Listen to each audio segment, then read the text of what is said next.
4 సంవత్సరాల క్రితం ప్రారంభమైన రేకృతి సమ్మక్క సారక్క ఉత్సవాలు దినదినం భక్తుల విశ్వాసాన్ని పెంపొందించుకుంటూ కోరిన కోరికలు తీర్చే దేవుడిగా వేలాది మంది లక్షలాది మంది వచ్చి దర్శించుకునేటువంటి రేకృతి సమ్మక్క సారక్కల్ని నేను అదేవిధంగా జిల్లా కాంగ్రెస్ అధ్యక్షుడు శాసనసభ్యుడు డాక్టర్ సత్యనారాయణ గారు, స్థానిక అభ్యర్థి శ్రీనివాస్ గారు, నగర కాంగ్రెస్ అధ్యక్షులు నరేందర్ రెడ్డి గారు, మిగతా నాయకత్వం, స్థానిక వ్యవస్థాపక చైర్మన్, స్థానిక నాయకులందరితో కలిసి దర్శించుకోవడం జరిగింది. ఈ సందర్భంగా ఆ అమ్మవార్ల ఆశీర్వచనం అందరిపై ఉండాలని, ముఖ్యంగా మా ప్రభుత్వం ప్రజల ప్రభుత్వంగా, ప్రజాప్రభుత్వంగా ప్రజల సంక్షేమం కొరకు తీసుకున్న నిర్ణయాలన్నీ అమలయ్యే విధంగా ఆ అమ్మవార్లు బలాలు ఇవ్వాలని, అదేవిధంగా ఈ మధ్య కాలంలో కొన్ని రాజకీయ పార్టీల వాళ్ళు ప్రభుత్వాలు కూలుస్తాం, ప్రభుత్వం ఉండదు అనే మాటలు మాట్లాడుతున్న సందర్భంగా సమ్మక్క సారక్క బలంతో దర్శించుకున్న తర్వాత అమ్మవారి వాక్కుగా ఎవరికి టచ్ చేసే ధైర్యం లేదు. ప్రజాస్వామ్యంలో ప్రజాప్రభుత్వం ఇది, ప్రజలతో ఎన్నుకోబడ్డ ప్రభుత్వం. ఇచ్చిన హామీలన్నీ అమలు చేసి పేద ప్రజల కొరకు పనిచేసే ప్రభుత్వంగా తప్పకుండా భవిష్యత్తులో అన్నీ అమలు చేస్తామనే మాట సందర్భంగా తెలియజేస్తూ, ప్రజాస్వామ్యంగా ఎన్నికైనటువంటి ప్రభుత్వాన్ని కూల్చాలనే కుట్ర చేస్తున్నటువంటి వాళ్లకు చురుకబెట్టే విధంగా నేను అడుగుతా ఉన్నా. మీరు చేతనైతే కేంద్రంలో అధికారంలో ఉన్నోళ్ళో, రాష్ట్రంలో ప్రతిపక్షంలో ఉన్నోళ్ళో ప్రభుత్వము తెలంగాణ ప్రజలకు ఉపయోగపడే సలహాలు, నిర్ణయాలు, సహకారం అందించండి. ఆ బుద్ధి కలగాలని ఆ అమ్మవారిని కూడా ఈ సందర్భంగా కోరుకుంటున్నాను.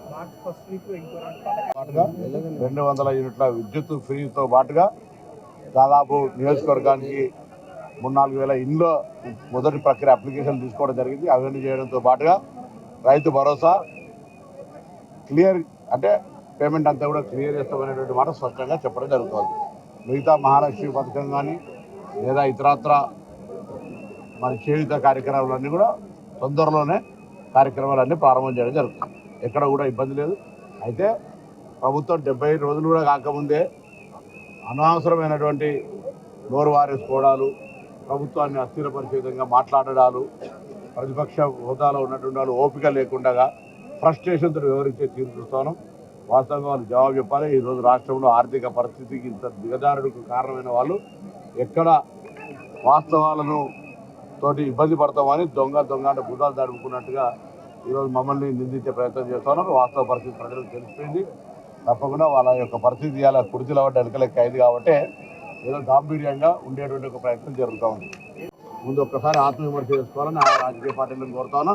అందులో బీజేపీ వాళ్ళు అసలు కేసీఆర్ ప్రతిపాదిస్తే అధ్యక్షుడు అయినటువంటి కిషన్ రెడ్డి, బండి సంజయ్ని ఎందుకు తొలగించారో కారణం చెప్పినటువంటి వీళ్ళు అవినీతి ఆరోపణలు చెప్తున్నటువంటి సందర్భంగా అతని మీద ఏం విచారణ చేశారు బండి సంజయ్ మీద చెప్పని వీళ్ళు ఈరోజు కాంగ్రెస్ పైన మాట్లాడుతూ ఉన్నారు.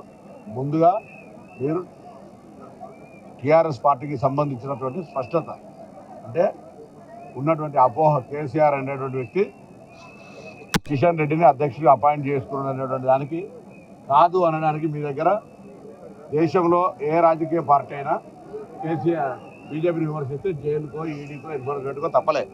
ఒక్క కేసీఆర్ కుటుంబాన్ని తప్ప. అది మీ స్నేహితాన్ని చూపెడుతుందని చెప్తాను.